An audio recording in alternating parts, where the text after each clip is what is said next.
If for some reason, and I don't even know if that's possible, if you have not seen the 1980 Flash Gordon movie, then I would urge you to go find a video store, rent this movie, even download it if you have to. But the 1980 Flash Gordon movie is one of those pop culture classic films. It's an iconic film.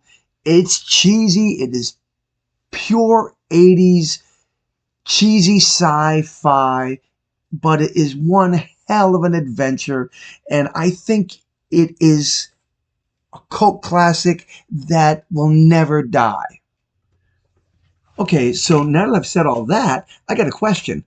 Is it worthy of being considered a cult classic?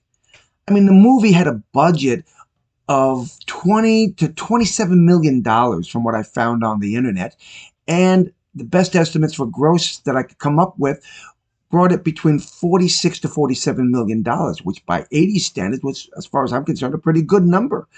But a lot of critics hated the movie. They ripped it apart.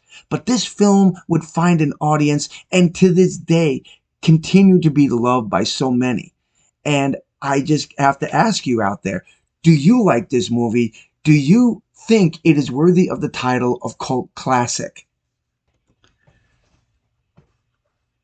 Probably one of the most insane ideas for this movie was that Flash Gordon was going to be a quarterback for the New York Jets, and a quarterback was going to save Earth and the universe from the evil Ming the Merciless. That to me was just probably one of the most priceless things to have ever come from this movie. What I absolutely love is when Ming starts his attack on the Earth and the eclipse begins. It is like he's trying to change the world into another representation of the kingdom of Mongo.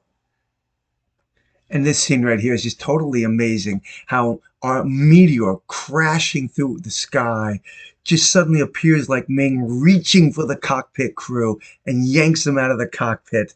That it was almost like he knew Flash Gordon was on the plane.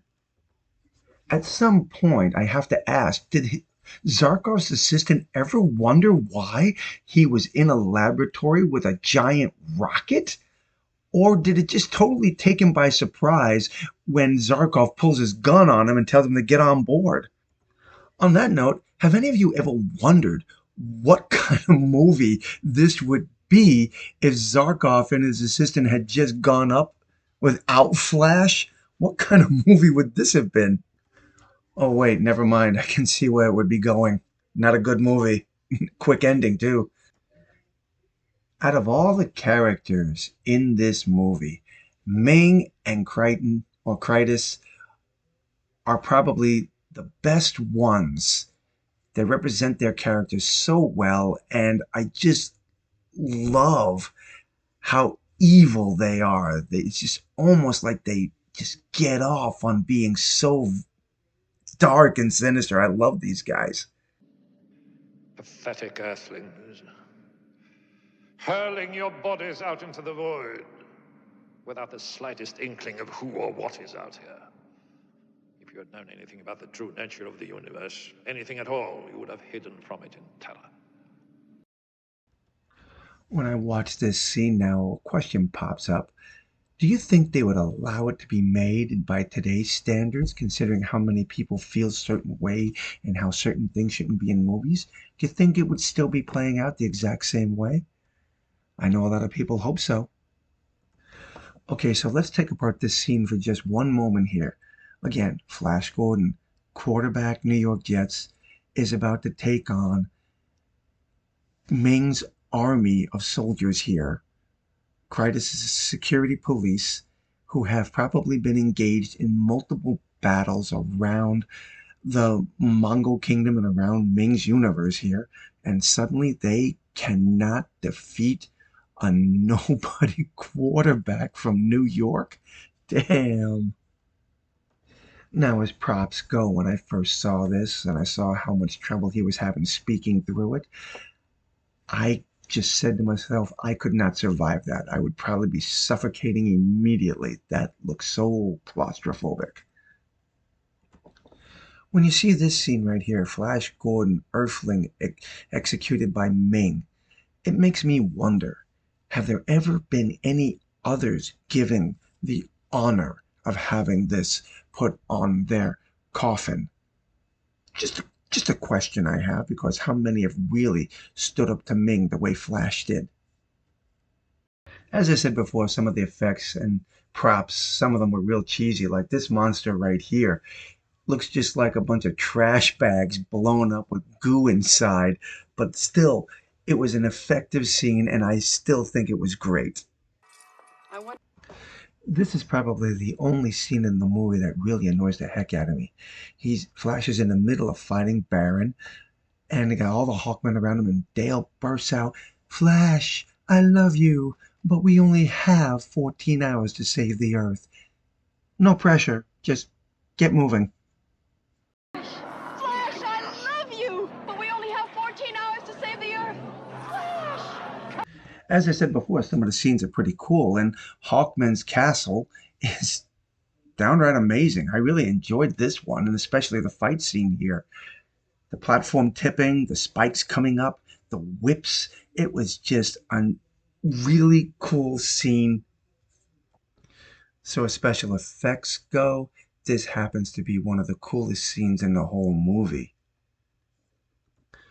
Of all the scenes in this movie that absolutely make no sense, it is right here.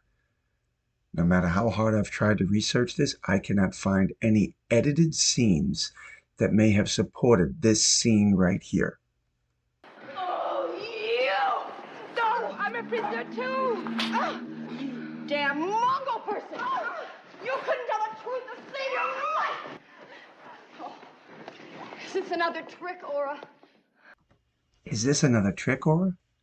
When were you tricked in the first place?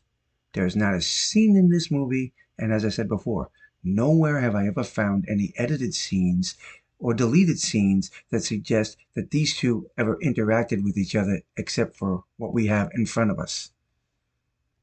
Now, as I said before, as sci-fi films go from the 80s, it's cheesy, but at the same time, it's a classic. I absolutely love this movie. The battle scenes, the fight scenes, and I guess you could call these space scenes.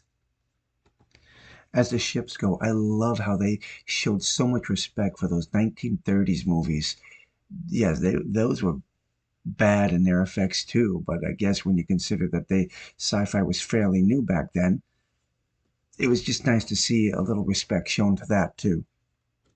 Now, I've said it before that I just love the character Ming, and Max von Sydow just does such a remarkable job with the character. He is so dark, evil, and believable at the same time.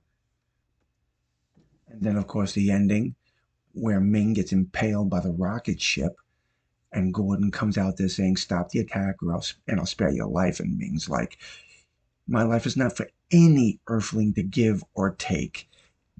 Ming stays strong. As wrong as he was, still he stays strong till the end. Long live Flash! You've saved your Earth. Have a nice day. After the earthquakes and tidal waves, they won't be quite the human beings you remember. They'll be more tractable, easier for you to rule. In the name of Ming. So after all that, all those fights, all for nothing. The Earth is practically destroyed, because Ming even said it.